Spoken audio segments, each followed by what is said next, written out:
है आपका उज्जवल भारत न्यूज में। नमस्कार, आपके साथ मैं हूं खुशबू।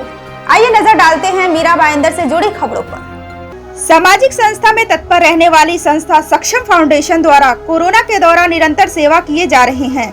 इसी क्रम में रविवार दिनांक 11 जुलाई को आदिवासी क्षेत्र के झंझड़पारा गांव में 56 परिवारों को जॉगर्स पार्क स्पोर्ट्स क्लब के माध्यम से राशन सामग्री किट का वितरण किया गया। सक्षम फाउंडेशन पिछले कई सालों से जरूरतमंद लोगों के अलावा जीव जंतु और पेड़ पौधे की भी सेवा करती आ रही है। आपको बता दें कि सक्षम फाउंडेशन के अध्यक्ष सीए अमित अग्रवाल ने उज्जवल भारत न्यूज को बताया कि यह गांव गोराई रोड पर स्थित है। मीरा भाईंदर और बोरीवली के बीच इस गांव की हालत काफी खराब है। राम रतन स्कूल ने हमसे कांटेक्ट किया था कि यहाँ पे आदिवासी एरिया के कुछ सहायता करने के लिए, तो हमारी संस्था की तरफ से आज यहाँ के जो 60 परिवार हैं उनको राशन वितरण करके हमने उनको सपोर्ट किया है यहाँ पे आज। इस प्रकार से हम सब आदिवासी एरिया जो है यहाँ के आजू बाजू में सब जगह हम करेंगे और हम लगातार हमारे सक्षम फाउंडेशन के थ्रू हम कंटिन्यू ये प्रयास रहता है कि हम जितने लोगों तक पहुँच सके, जितने लोगों की सहायता कर सके, हम हमेशा करते रहते हैं। सक्षम फाउंडेशन कई सालों से समाज की सेवा करते आ रहा है। सक्षम फाउंडेशन बनाई एक सोच से था कि समाज के हर वर्ग, हर सेक्शन, हर आप कहते जीव को सेवा के लिए बना हुआ था। सक्षम फाउंडेशन सिर्फ इंसानों की नहीं, लेकिन जानवर, पेड़ पौधे, इन सब की सेवा में भी लगा हुआ है।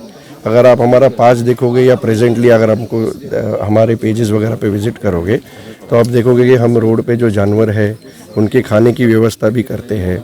जैसे आज हमने यहाँ पर किया, वैसे जानवरों के लिए कहीं पेड़ पौधे लगाते हैं। ये सक्षम फाउंडेशन देखता नहीं है कि अमीर है या गरीब है, और इसकी मजबूती सक्षम फाउंडेशन की उसी से बनती है जो लोग यहाँ पर जुड़े हुए, 1 रुपये से लेके हमारे पास डोनर कई हज़ारों तक है। इस इवेंट के लिए या जो ये सेवा करने के लिए हमने सिर्फ एक अपील की पिछले 7 दिन के अंदर, और हम यहाँ पर पहुँच पाए। तो सक्षम फाउंडेशन यही चाहता है, तहे दिल से सबका धन्यवाद करता है और सबको बोलता है कि आप हमारे से ऐसे ही जुड़े रहे, और ख़ास करके आप पत्रकार लोगों का धन्यवाद करता है कि आप हमारी आवाज़, हमारी अपील, इन लोगों की अपील जिनको ज़रूरत है वो आप हमारे तक पहुंचाते हैं और हम समाज तक पहुंचा सकते हैं। खास करके आपका मैं फिर से एक बार धन्यवाद करना चाहता हूं, क्योंकि आपके बगैर हम नहीं है और हमारे बगैर ये सब नहीं है। इस प्रकृति को एक दूसरे की ज़रूरत होती है। इस ज़रूरत को पूरा करने का काम सक्षम फाउंडेशन करता रहा है, करते रहेगा।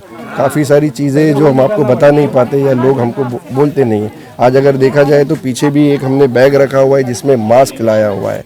ये जागरूकता, ये सारी चीज़ें हम फैलाते हैं, बोलते हैं, लेकिन काफ़ी कम लोग हैं जो आपकी तरह हमारे को चैनलाइज करते हैं या हमको आप आगे बढ़ावा देते हैं।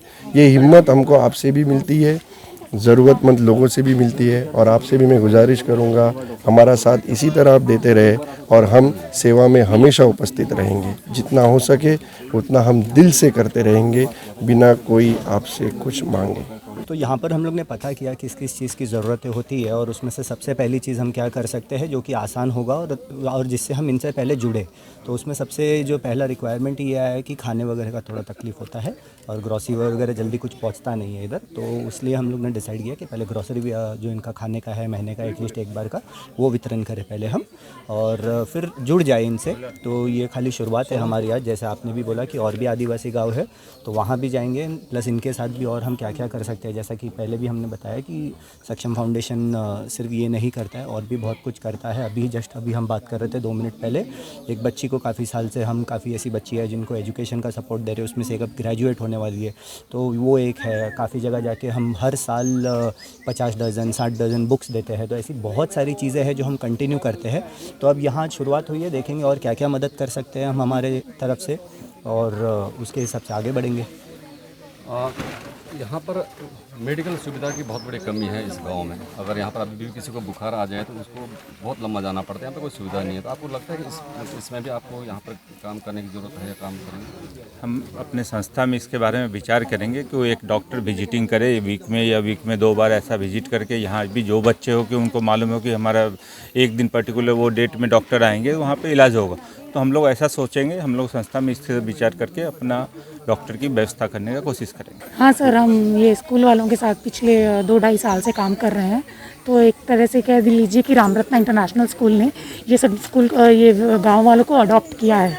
तो यहाँ पे हमारे टीचर और बच्चे ये पैंडमिक से पहले आते थे, पढ़ाते थे उनको, हफ्ते में एक बार विज़िट करते थे।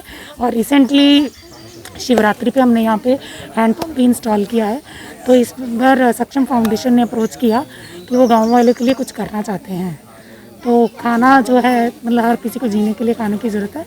तो आई एम थैंकफुल टू सक्षम फाउंडेशन कि उन्होंने हमारे परिवार में उनको ये राशन डिस्ट्रीब्यूट किया है।